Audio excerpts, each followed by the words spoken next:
things you do should be on that profile. Yes. They are getting, look, but get it clear. Get this mindset thing. You are sharing about you. They are learning about you, not any of your particular roles. Okay. Okay. I You think add that the roles in. So you talk about you first, then you talk about the roles that you might have. Then they know you and they know what you need because and now they've got all these options. And you've got your professional Maltix backdrop when you need it. yes. Yeah. Okay. I think that clear up some confusion for me. I don't know if Sarah is also, because that was we didn't know. What we decided is, okay, we connect on our personal business side one, and then later on the Maltix when we know more. But now it's clear, yes. So we were on the right track to do that. Cool. If I give you a claw hammer, yeah, and I say this hammer is for hitting 1-inch nails with tiny heads, and you only ever use it for that. The fact that you can take nails out, you can use it on nails and bolts and a million other things. So what you've done is you just said, well, there's a very narrow use, and the reality is most tools we have, we should be finding different ways to use them, and you've now got a tool called Maltix Connect. How can you deploy that? How can you use that to improve your reputation, to improve your circle of knowledge, to improve your brand identity, and so on? That's what it's for. Okay, thank you, Maurice. Understood. And have a look at the training on the Maltix Tribe WhatsApp group. All the trainings there, the recordings, so you can go back over them with Scott, and then slow down, pause, whatever. But remember, as Maurice often bangs on about, it's about the personal relationships we build with people. You don't just pitch up on a Zoom room and start selling widgets. You need to get to know the people. And the work that we've put in over the years with all the networking, now the time has come to start using the tech to make that a lot easier. So it's about building relationships, not selling as such. Selling will come as a natural byproduct, and then that links with the Gareth expertise of making sure our LinkedIn profile does what it says on the tin. And so many people, it doesn't. They say I do this, but when you talk to them, they don't do anything of the sort. They do something else, and you think, what the heck? So you've wasted your time, wasted their time, and got frustrated in the bargain. On top of that, if they've defined their LinkedIn profile as being in one industry, and then the content they're pushing out is on a completely different or slightly adjacent, LinkedIn won't promote what you're doing and will in fact downgrade your posts so less people see it. It's all about making everything congruent. Janine, imagine you turn up to drive your car and there's no wheels, no steering wheel, and only one seat. That's called a skip. But if your LinkedIn profile has that many holes in it, just like the car, you're not going anywhere. Yeah, that's right. It's got to be a whole car. Yeah, and it's top down. It's important you realise it's top down. For people to get to see your beautifully written prose in your about section, they first have to get past your headline and your banner and your picture. And if that shows you, in other words, not representing yourself in the way you want to be represented, then by the time they get to you, they'll already be turned off. Mm-hmm. It's that top 4 lines, isn't it, that you were saying last week, Gareth? Oh, yeah. Top 4 lines really important, because people are going to go down, see further down if you haven't engaged them in the first bit. And your posts is the first 2 lines. I always recommend the first line should be one that stops you in your tracks, and the second line should ameliorate it. So I did one once a long time ago which said "free sex here," and underneath it, and it said, "Now I've got your attention. Let's talk about what's really at stake." Yeah, cool. Did you get any takers? Gareth, for your free set? Absolutely none. Not even my wife. She charges me. Will says, find an engaging one-liner to start with to open the conversation. By the way, another thing I was going to go on about as well, and I said this dozens of times, but you don't seem to be able to move the context from one silo to another. So look at this. Humans are, in general, especially online, they're only motivated by one of three things: rewards, threats, or curiosity. So you talk about how, and ideally you avoid threats, or you talk to me first about how to do it, because you can use that, but it's tricky. But you use those to say, and the most common one is 10% off. That's the promise of a reward. Yeah, but it's a race to the bottom. It might be, but in terms of what the job it does, it's a promise of a reward. Avoid having your lawn eaten by moles. But curiosity is the one. What if there was a way of solving all your problems? And you stop at that. Excuse me. That's too big. That's the problem with that, Maurice. That's just too big. It starts sounding like it's becoming a religious type rant. Instead, I think it should be. Is it? I prefer posts that go, "Is this you?" And then you describe a circumstance that people find themselves in, and say, well, would you like to prevent that from happening, or would you like to avoid it happening, or better still, would you like to rise above it so it would never happen to you? This threat, reward, and curiosity thing. If you listen to adverts, very often you'll hear it. So, for example, you'll hear an insurance company saying, "Are you covered if your house floods?" And that's a threat. Yeah, it is. It frankly is. I think it's very 1980s. I think we've moved beyond that. Yeah, maybe yes and no, but I tell you what, this is very important. The three things that motivate senior people in business. They're only interested in making money, saving money, and the biggest one, the one at the top, is making sure that legally they've got their ducks in a row. So compliance. Compliance, that's the hardest one. So important.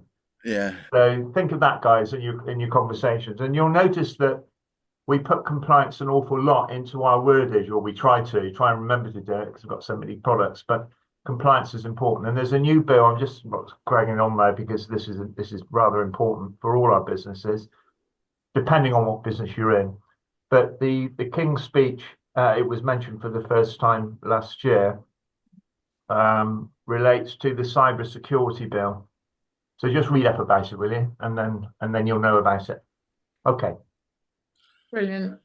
Most of it went through about a week ago. Right.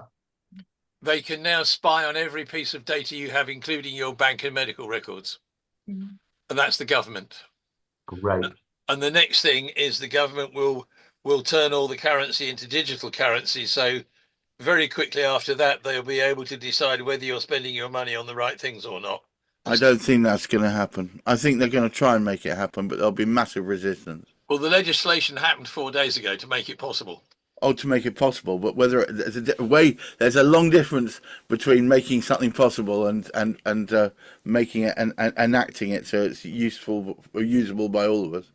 Yeah, but the trouble is, look at COVID, for example. In COVID, there were so many laws passed that didn't go through to any public debate, and they are used to this model now. And so many laws are going through without us even knowing about it to be able to do anything about it. So I would love to know how we can stop something going through and we don't even know about it. This is the problem right now. What Gareth is praying for, that it won't be implemented. That's the one. Yeah, me too. Unfortunately, if you understand the politics behind the current party in power, they want as much information about your private life as they can get their grub. Well, whatever appeases our new AI overlords, that's all I say.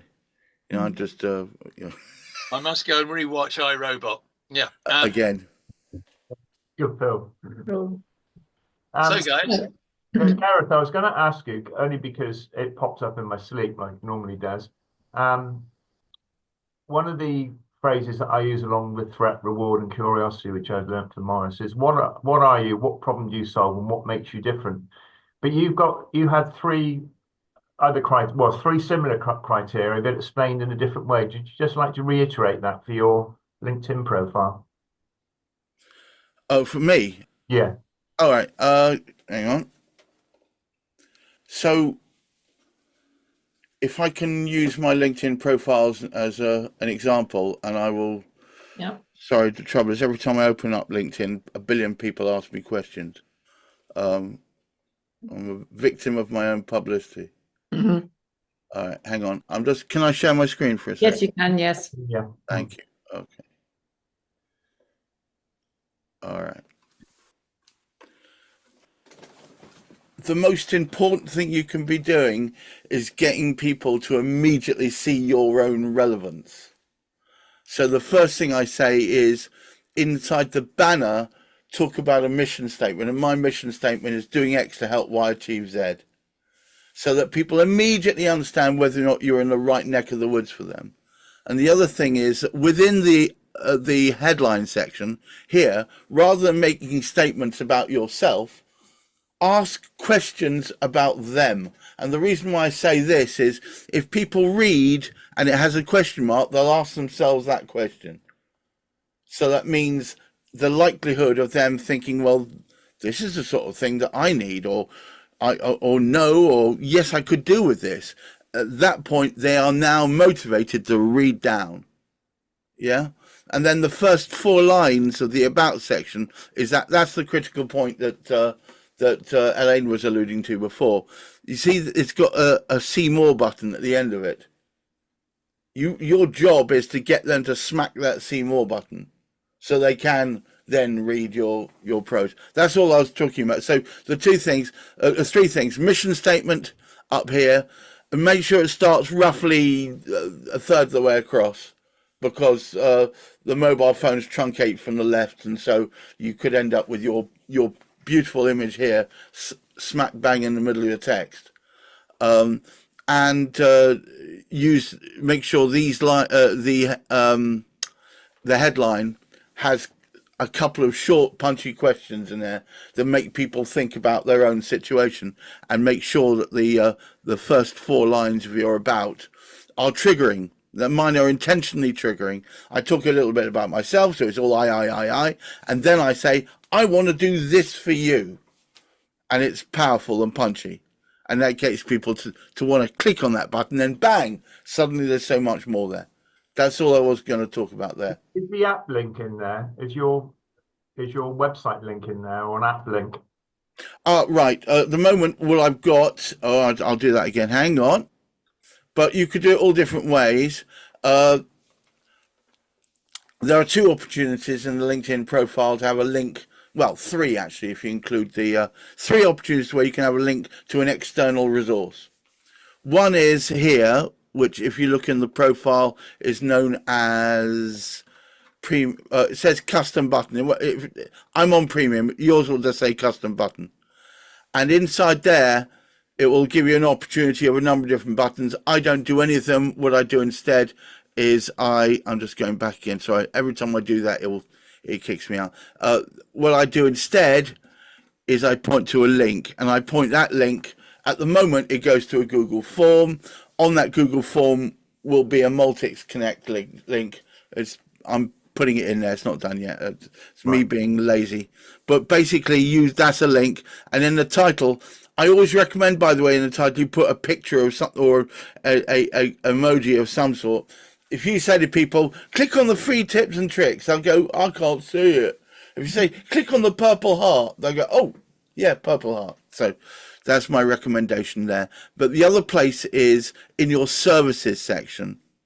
So in the services section, if you edit it, you can set up a custom button in the same way.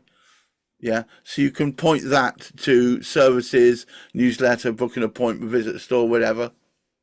So you can do that there as well. So there's the two opportunities there. And then the final opportunity is in the featured section. In the featured section, any of these can take people completely offside. So I'd recommend putting your Maltix in the middle of this as well. Okay. I will be. And a QR code? Yeah, absolutely. Yeah. Anything that people can see on the screen and act on it immediately. Cool. And ladies and gentlemen, those of you who were on the call yesterday, when I was talking about adverts, those three questions that I advocate, Gareth actually has an advert here. It's just very cunningly disguised. But he's done exactly what I was telling you all to do yesterday. I do listen. He got there first. Yeah. I do have to go because my wife has turned up and I need to sort some stuff out. But I hope that's at least given you a little bit of support. And if anybody in the Maltix team tribe want to ask me a question, just go for it in the chat and I'll respond directly. Thank you. Well, thank you, Gareth. Very helpful. Thank you. A pleasure as always, Elaine. Always in your guys' corner. Bye-bye. Thank you. Bye, darling. Bye-bye. So, okay. So Red and Fiona, are you using Maltix Connect? Either of you? I am. I will get to using it more for sure. So what I've been actually doing, if you're wondering why I've not been using it more, is I've actually wanted to sort out my profile, what it is that I'm doing and everything else. So that's what I've wanted to get sorted out first and foremost. And I've got something that I'm going to put up on there now today. Brilliant. I've been doing the same and I'm still not happy with mine. But that said, I've still been going along because I've already got a lot of connections and so on. I've not made it a priority, but I need to get my head down and do that. And Gareth had just reminded me of some of the tips. Everything that he said there, I've gone through with him before, but I'd forgotten some of it. So Yeah. that's a good reminder. Every day is a school day, isn't it? How are you doing with it, Red? I will be using it. It just takes me a little while to sort of adopt things and get going with them. I'm not very good at sort of discipline, being completely honest. Yeah. I just find it hard to use any of these platforms, even, LinkedIn, Facebook. I've not ever been a fan really. But I will use it. The problem I think I've got at the moment, it's a personal thing. I think it's lack of clarity of how to position myself and who I'm looking for. So I think once I've sort of got that a bit more refined, I'll start picking up using it a bit more. But these tips really helped that Gareth just said, and also being on these calls weekly is helping as well. I always recommend it that you spend 5 minutes with Morris. It's really, really worth it because he'll always think about stuff you haven't thought about, for sure. Do you mind map? I don't know, maybe. I have No, you would know if you did. Mm. So my first piece of advice is learn a week ago. What? Explain. Right. There's a guy called Tony Buzan who evolved a way of putting down thoughts, relationships, and various other things in a graphical format. People call mine spider charts, but I do tend to run away with it rather. Now, what you do is you start out with saying red, and it might be that the center bit also says, who am I? What do I do? What do I want? Then, what do I want? To rule the world. Line, circle, rule the world. Family, line, box, family, no family. Yeah? To help people. Then you have another one that says, and how am I going to get there? By doing. And you end up with all these, and you can add them, subtract them, you can wipe them out, you can rewrite them and whatever. But as time goes on, you'll find that it all, and the arms normally come up in different colors if you use one of the various tools. And you'll find that very quickly it allows you to see how things work. If you want to book a call, I'll show you some. I mean, we're a bit tight for time now for me to show you what I'm talking about, but it's an extremely good way of organizing things. And in my view, it should have been taught at O level in schools. Thank you. It's that powerful. But What you let's describe teach you to do that. And I suspect that'll open the floodgates. Thank you. Yeah, I don't use tool for that. I mean, obviously, I think about my life and what I'm doing, where I'm going. It's just the way my brain works. It's very sort of here, there, and I have a certain way of being able to actually get things done. And yeah, that's the problem I've got is the way that I am. So, but yes, thank you. I would like to do that with you. Let me. I think what might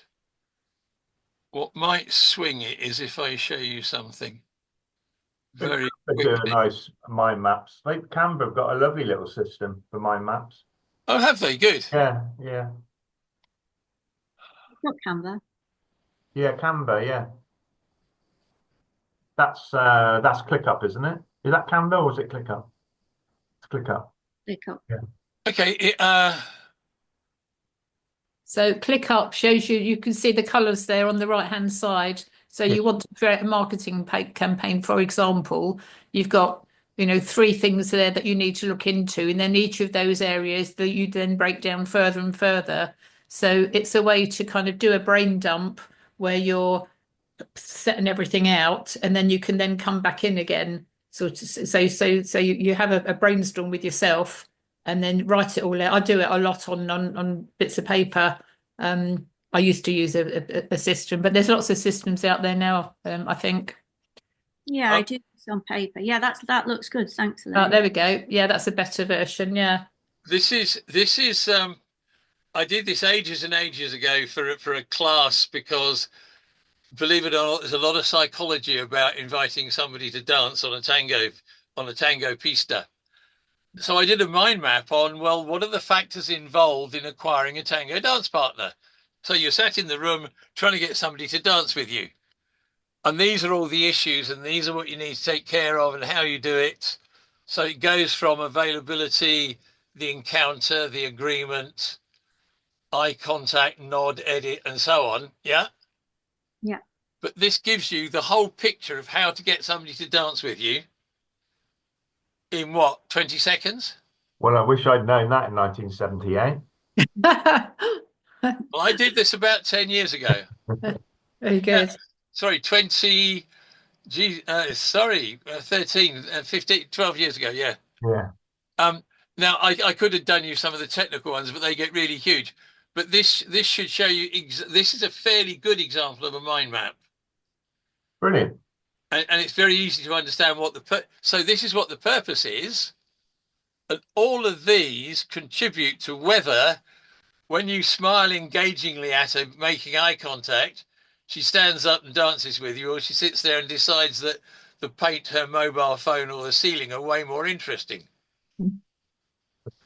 So it's an example, but that should give you the general flavour. But I'll quite happily work with you so that you can actually do them for what you need. Yeah, thank you. But it's not limited to business or tech. Well, interestingly, you said O level. I remember being taught this in the mid-70s by an English master who wrote books, and he said, "This is how you, before you even begin to write a book, you make this mind map." And I've been doing it all my life.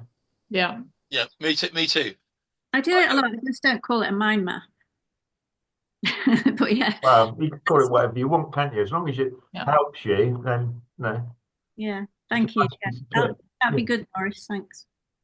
But if you want to read up on it, Tony Buzan, Buzan, who oddly enough was Maltese.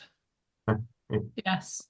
As was Edward de Bono as well, another great man. Oh. Yeah, well, they knew each other very well indeed. At least from what I met Tony very briefly somewhere, but from what I hear, there's a whole crowd of them used to exchange ideas. Yeah. But I'm a huge fan of de Bono as well, so marvelous. You can Okay, so you can visit his house. Just saying. Oh, yeah, nice. So, are there any questions from those who've been using? I don't want to just launch into say, show you something if there's something more pressing. Are there any particular questions? Fiona?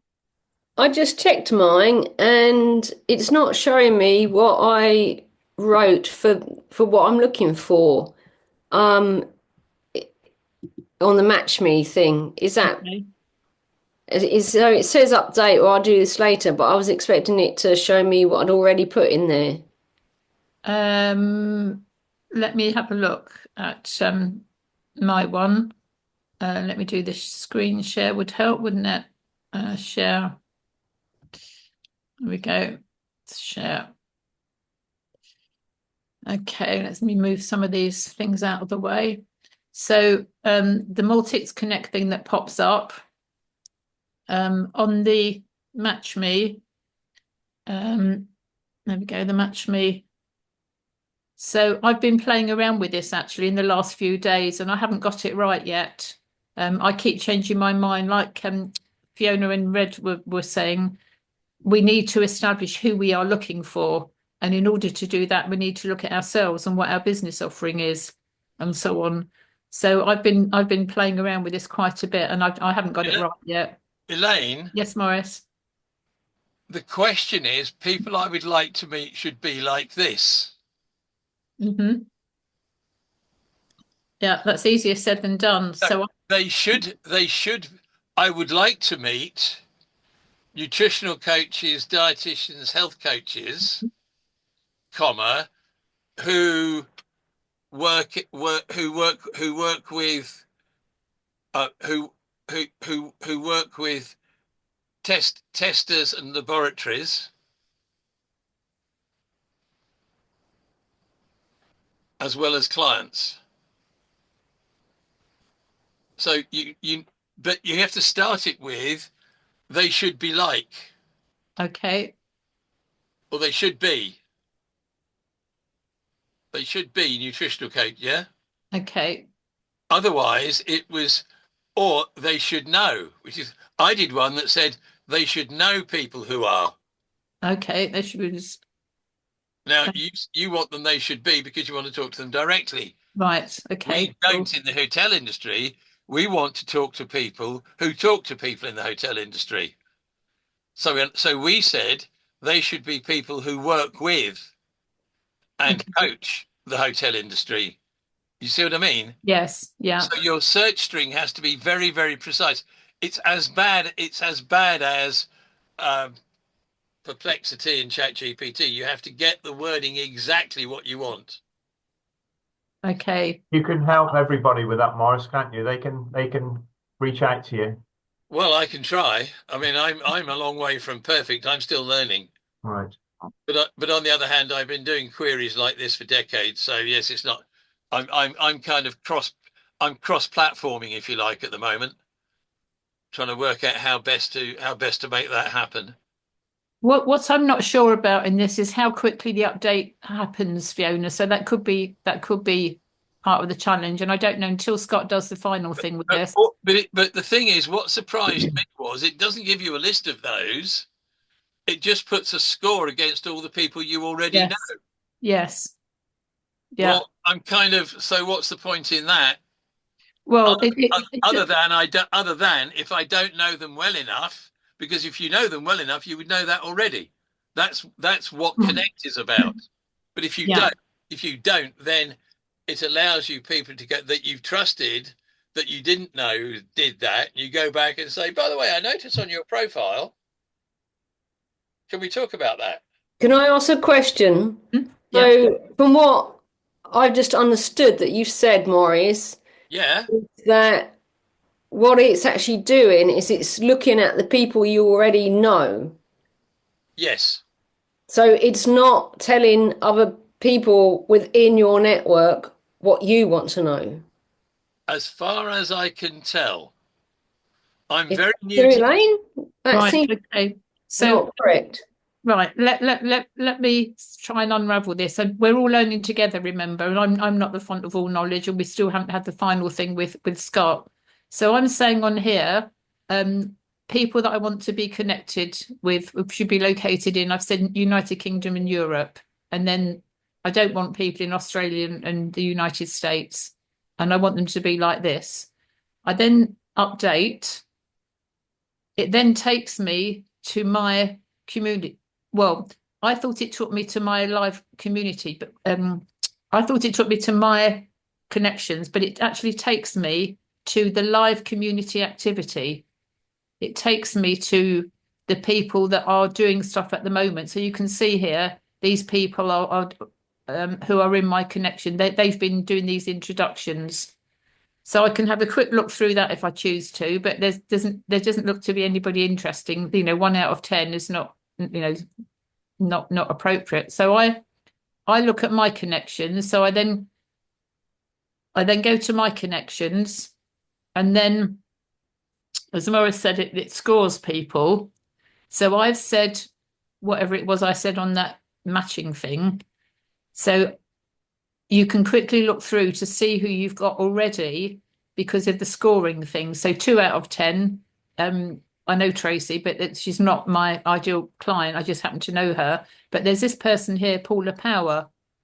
So I added her already. So she's already in my collection, and we're actually having a conversation. We both happen to live in the same village at one time. So that was a hook in. This lady here, she looks interesting. She's 6 out of 10. So that's I'm following up with her. But I'd go through, 1 out of 10 is not of interest. So you can go through Vanessa Mary. We're already connected. Yeah. So we know. What it does, it flags up quite easy. So I've got 171 of these. So all we were just looking at was the first page. So we can go through the next page and have a squiz through to see if there's any good matches. It doesn't look like there is. And this is why I've been playing around, because I think the criteria that I'm asking for is too rigid. I need to widen my net. Thinking on my feet, if you go to a 6 out of 10 and you look at their trusted connections. Yeah, that's the next stage. Yeah. And you look through their trusted connections, you can then ask for introductions of any of the seconds and thirds which don't show up on your score sheet. Exactly. That you think might. I don't think they score those, but I think what they do is, if you go to that person and look at their trusted connections, you can then scan it and see which ones are worth having an introduction to. And once that introduction has been made, then you can score them. Yeah. And so you can build it that way, a bit like one of my spider charts. You can branch out from each node you reach. You can then breach out into the links. Yeah, absolutely. See where those go. But what it does not do, which annoys the living daylights out of me, is give me a list from, say, everybody's trusted connections with all the people who meet my scoring criteria, so that I can ask for introductions directly. It doesn't do that. I'm sure it will do in due course, Maurice. And bearing in mind this, it's early stages of this whole tool. But we've also got on here some. So, for example, this lady here, Larry Walbridge, she's only a 1 out of 10 in terms of my ideal client, but she's got 724 trusted connections. Now, bearing in mind we've all only just started on this. She's senior within my most trusted. She's Scott's left-hand woman. Yeah. So you look at. She's got hashtag wellbeing, hashtag transformational coaching. Now that is in your area. Well, that was. That's how she came up, and that's how we connected, because I looked at. I did have well-being as a word. This is why I'm saying, we all need to. But she won't show up because she's in New Zealand. Yes, on this particular search criteria, yes. So there's so many things to look at. So and you can see here on the trustometer, she's already a trusted advocate. So Holy cow. Yeah. Okay. Which I am as well. I'm a trusted advocate. So that's why I'm kind of meeting some of these interesting people now. But she's not. Yeah. Sorry, mine doesn't show in the blue brackets how many trusted connections they have. But maybe that's because Maybe they don't have any. I doubt it. Let's have a look. Well, this guy here, these two people here, they've only got one trusted connection each. She's got 49. Harge has only got Still one. showing you that though. Mine's not showing me any of the things in blue. Right. Okay. Oh, maybe because you're not on premium. Okay. Yeah, that makes sense. Yeah, that could be a difference. Yeah. Yeah, that's probably it. There's a whole list of what you get in premium, which is dramatically improved compared with, the lower end. Yeah, that's true. So I can see, again, using this lady as an example, she's not my sort of person on this particular search field. However, she's got all these connections. So what I can then do, I can click on her connections, which I'll do in a second. But before then, it tells me she's already a trusted connection of all these people here.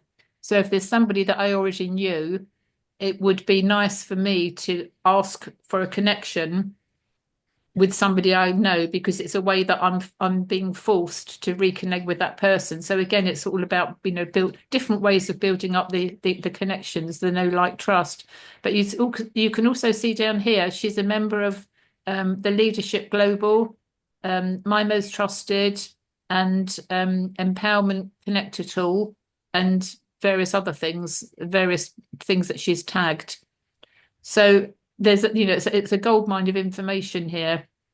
So what I can do, I can click on her trusted connections, and then it will come up all of her connections. So there's 723 connections there, and I can go through these. We'll click on to get the matches, so I can go through her connections and see how many of her connections are suitable for me, and then I can ask for an introduction. I doubt I'm going to find many, to be honest, because of the criteria that I've put in, and also, I mean, this person here, Claire, she's a 0 out of 10. Georgia Henry is a 0 out of 10. So it gives you from Australia. Yes, yeah. So so it's just lots of information. Look at Francois here, who's on the call, I believe. I don't know if Francois still on the call. We just had a quick look. So Francois now is going up there. He's a super connector, so that means he's now going to be in the inner circle with Scott, and we meet once a month. I've only just been on one meeting, and the caliber of the people within that circle is just phenomenal, and they're typical people who reach out to you. They're known, they're influencers and super connector people. They've done networking for years. So there's lots of information in here that we can tap into, and reconnect with people that we've not spoken to for a while. We can also download. We can download the data as well. So I did this the other day. I wonder if I can find how I did it. Premium. That's another premium. It is, yeah. So I downloaded a spreadsheet. Was it down? Here we go. Look, down here, export your trusted connections. So again, it's a premium thing. So I just click on that, and it's done it. Trusted connections. I'm just going to interrupt here for a second. Yeah. A big part of the way my brain, the reason I created Maltix was because of CSV files and being able to download them from different products and upload them into other products. So, for example, and Fiona's, I think, using a newsletter, you can download your connections, put it into your newsletter. How brilliant is that? Even better, as we move forward into progressive web apps, you can start to use it for push notifications. So you can have like a members area inside your app, and you can choose whether they get the information you want to send them or whether everybody gets the information you want to send. And of course, that all ties in nicely with creating articles in the knowledge base. So slowly but surely, you're beginning to see the big picture about this, because data, the most boring thing in the world, is suddenly going to become pretty exciting for small business. Yeah, absolutely. So, Maurice, how do we stand on that in terms of the compliance, the GDPR stuff? So I can... You own it. So I own it. Yeah. I own their details. But then what So what I'm thinking is that download that I've just done, I exported my trusted contacts. So I've got 170 something people Yeah. that I've got there. That's my data list Yeah. from the Maltix Connect. Yeah. So I can then upload that CSV file into the Fliplet database. Correct. Which is an app. Yeah. And then that can then push as part of the newsletter thing. Correct. But just bear in mind with it, I'm sorry, we're just going off an adjunct here, but bear in mind with Fliplet's our technology partner in London, central London. They need to make money, and they charge money by charging you for data. So if you upload 1,000 contacts in there, you better be damn sure that you're sending the right information, because you're probably going to be spending 50, 60, 70 pounds a month on subscription data through Maltix into Fliplet, and that's just unavoidable, just the way it is. Well, that's what I was going to say. The thing is, though, if they've not given you permission for you to send them your newsletter, you are breaking the whatever the bloody word is. No, because you own the data. The data is yours. And I'll tell you what we'll do. We're going to get Scott to explain that on his final call, hopefully next week. Okay. Sorry, Will. The reality is this. If you are going to store data, which is something by which anybody can be identified, yeah, you A, need their permission, B, you have to have told them why you're storing it and how long you're storing it for before you're allowed to store it. And you can absolutely you can do that. Even if you download it, the moment you don't have their permission to store it, you're in breach. Yeah, that's why I was asking. That concerned me, though I haven't uploaded the CSV file into anything because I don't piss people off. You can definitely use it. But however, Elaine, once you've got it, you can then send them push notifications. Yes. Yes. Yeah. I can ask them. You download it, and you have a thing which says, "I have just out. We have an established relationship via XYZ, and I've just downloaded your data so that I can provide you with a better service. In order to continue doing so, please tick this box, and this box says I agree to storing data within the terms of the DPA 2018, and in your case GDPR as well. Yes. Yeah. And if they tick the box and you get it back, then you continue. If not, you archive them as not wanting you to have their record.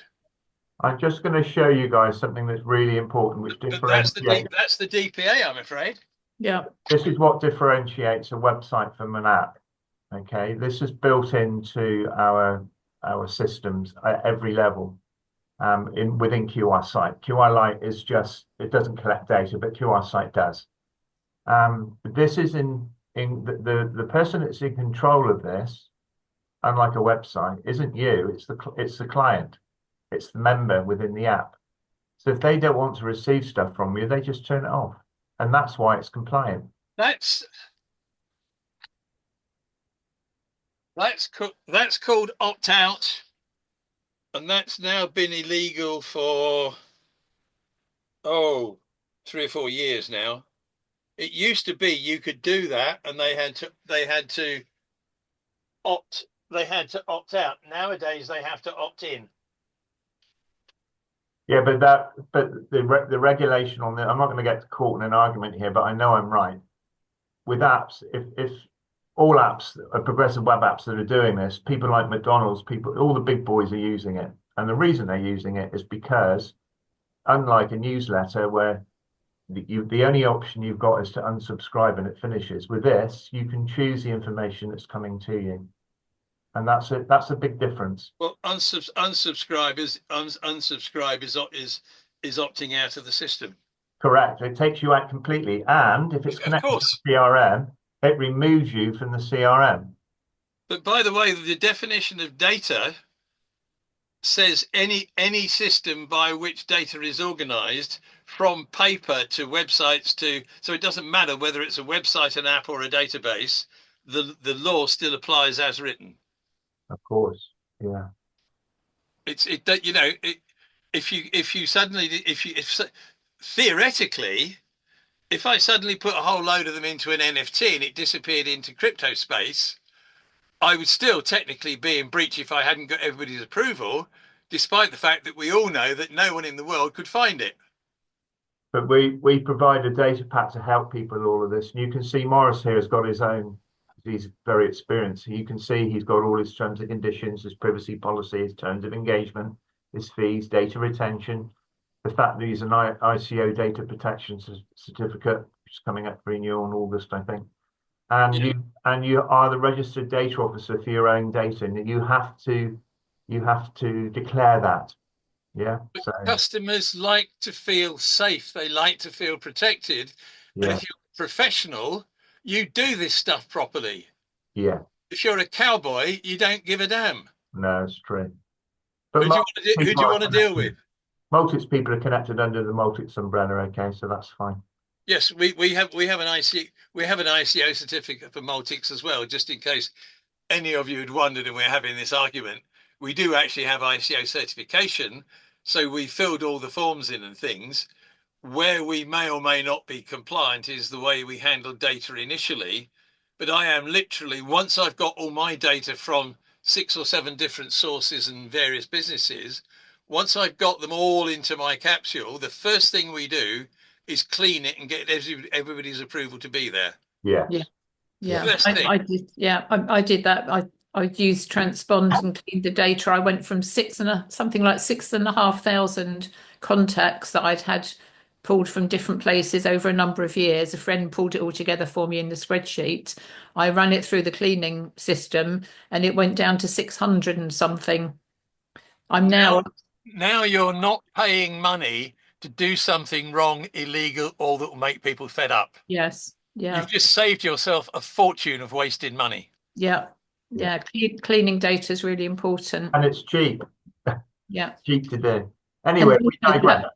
Yeah, that's also the nice thing about using the Maltix Connect system, my most trusted system, is that the data is up to date. It's people's live data, isn't it, off of LinkedIn? It's their information.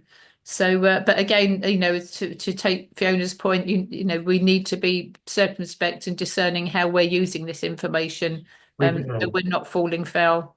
Yeah. But the most important thing is that anybody gets involved with Maltix, we've got a data pack and we'll help you. Janine I can say to Janine, right, please give Red the data pack in the knowledge base, and it's all done. So it's prepared for the future. But guys, if you form a connection, if you have a meeting on Maltix Connect and you do your one-to-one, or you get agreement with them to do things, that qualifies as a prior relationship, which means you can store their data. Yeah. If you have a prior relationship or a commercial relationship, and I would suggest a networking relationship, then by definition, that gives consent to you storing their contact details. Yeah, the storing data is different to sending people newsletters. That's, it's the implementation, isn't it? That's what we need to be careful of. You're on mute, Morris. Maltix Connect, you're establishing relationships. Mm-hmm. And once that relationship is established, keeping their details is A, allowed, and B, only makes sense. Yeah, which is where William is saying he's right, because it's the keeping of the information in the right boxes for the right reason. Yeah, you've got to have your ducks in a row, and that's why within all our shops and all our smartphone pages, it clips back to the legals, because that's so in the knowledge base, all our nobody reads it anyway, to be honest with you, but it's there. It's there. Yeah, cool. But by the way, and here's one you won't have thought about. So you don't bother because it doesn't really matter, and you're so small, nobody's ever going to prosecute you, yeah? Mm-hmm. One of your competitors finds you're not compliant, and they dob you into the authorities. Yeah. Now you got a problem. Mm-hmm. I was taken to task a few months ago over a picture on a blog that I no longer maintain. It was way old. It was several years old, and there was a picture on there that I hadn't credited the picture person. Yeah. And I had a message. I thought it was a joke to start with. I had a message from an attorney in America, and she kept on and on and on at me to change these things. And I said, well, it's an old thing. I don't use it anymore. Don't care, don't care. You have to do it. My client's going to sue you, blah, blah, blah. And then it was all nicely done and all professional, but I really had to move heaven and earth to get the sign-ins, the logins, the this and that thing, and then got it sorted. So even though I don't use that anymore, that particular blog site, it's accredited to that because other people might have seen it, mightn't they? You see, and that's why she was insisting that it had to be so. So, yeah. Please, everybody, I've just put in, we've been doing this for 2 years now because I had a similar experience. I had some awful lawyer firm from London trying to extract thousands of pounds from me to I WWF off. But the pexels.com gets around that. So it's just part of what we do, to protect our clients. But please use pexels.com. It's free. Some of it's a bit US centric, but with it, if you're a bit clever with your searches, you can usually get around it. And we can also use AI to create graphics and so on now as well. So there's no reason. But if we are using accredited, we must say so. With the photo credits. Red, your posts are getting really interesting with your upcoming thing that you're doing.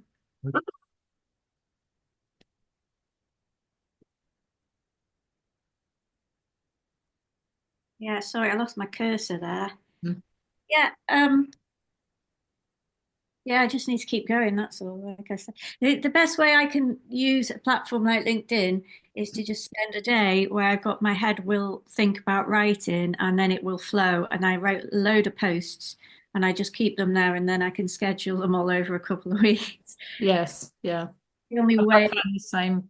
I have to just work on what I feel like I can work on in a day. That's what I was saying about discipline. I can't, work with structure and routine. I have to be like, oh, actually, this isn't working today. I've started writing. That's writing is do cooking today. You know what I mean? So And Red, when you write all this stuff, you write when the muse is upon you, as I would say, you write 5, 6, 7 articles. yeah. Do you then all park them carefully in your knowledge base for use later? How do you mean knowledge base? I just keep them on my computer and documents. I think that's a conversation we need to have sooner rather than later. Okay. It's free, but it takes a while to set up. But what it allows you to do is put data into like a storage bin or a storage set of pigeonholes. So you put all these stories in pigeonholes and you come back later and use them for any purpose you like and then put them back again. Can you If you write 10 at a time, you just load them all up at the same time. Can you book some time with Janine, please, Red, and Fiona, if you want to? Janine would show you how to do that. And I'll tell you what, Sarah and the other guys, the VAs can come on the call if that's okay. We'll treat it as a training course, all free, and we'll get you up to speed. Are you talking about on the Maltix platform? I don't understand what you're talking about. No, it's not. Maltix platform is just a collection of cleverness. That's all it is. And the knowledge base is a part of it, It's a way of managing all your articles and. When I've heard the words knowledge base is when Elaine's been speaking to that about the Maltix platform, which is why I'm connecting it there. I don't understand the term knowledge base in any other context. No, I think really you got to just play with it and fall in love with it. All right. Your computer is a knowledge base. Anything where you have a collection of stuff that you put in some kind of order is a knowledge base. Maltix has an easy way of doing it. The Health Hub is a knowledge base, basically. You know your Windows File Manager? I'm on a Mac. I don't. Yes, well, Macs don't actually tell you how they organize your data for you, as far last I heard. Well, is there a list of files and folders somewhere? I don't have to pay for antivirus software, and it works intuitively and intelligently. Yeah, I know.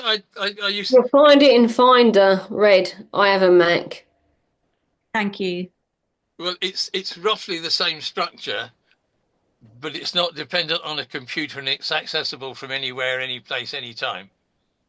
But more importantly, unlike I have a Windows system, and if it goes in my Windows system, I can't get it off my computer very easily. Whereas from my knowledge base, I can send it, park it, do anything from anywhere. I can go onto my phone, go to a knowledge base, and shift it to any platform, just like that. Here, right now. It's brilliant, brilliant. So but it's free. But you do have to learn to use it. Bye, Fiona. We're off, Fiona, anyway now. We've been on quite long enough today. Yes. Okie dokie. So I will Scott is gonna, did you say Scott's gonna be on next week? More William, were you just hoping for that? I'm hoping for next week. It's interesting how these calls are getting more. We're talking about other stuff as well, but let's really focus on the people who are in the startup stages of using it. Let's really focus on them, shall we, next week? Don't go off piece. Let's just focus on Maltix Connect. And I apologize, I'm as guilty as anybody for that. Because I think it's very important that the VAs are using it properly, and starting to target the people that we need them to target, because it's based on commissions, and big, rather large commissions as well. So, and they can earn, in South Africa, to earn in sterling, as Francois would tell you, is absolutely fantastic. If you can earn in sterling or dollar, even if you get paid in rand, it's a great way to set up a second or third income. What does Morris call it? He calls it side hustles. And that's what we're all about as a company. So, even if Red wanted to get involved and just say, okay, right, talk to Morris. Morris says target these people, and you befriend them over time, and money comes our way, you get paid. As simple as that. And I couldn't possibly suggest that parking dollars in somewhere that doesn't come within South African jurisdiction might be convenient at times. Well, we have got South African colleagues who post their money that they've earned in a UK bank account. It has happened already, so that's what's going on anyway. So, yeah, good stuff. Okay, well, hopefully that's not been too confusing. But like everything, when you have a new toy, the only way to get the hang of it is to play with it. And that's what I urge you all to do. Have a play around with it and see what happens, and test it and so on. You can't break it, can you? You can't break it. It's not like a piece of china. Yeah. So yeah. Okay, so have a good week, everybody. Have a good weekend. Thank you, everybody. Thank you. Bye. Same day. Thank you very much.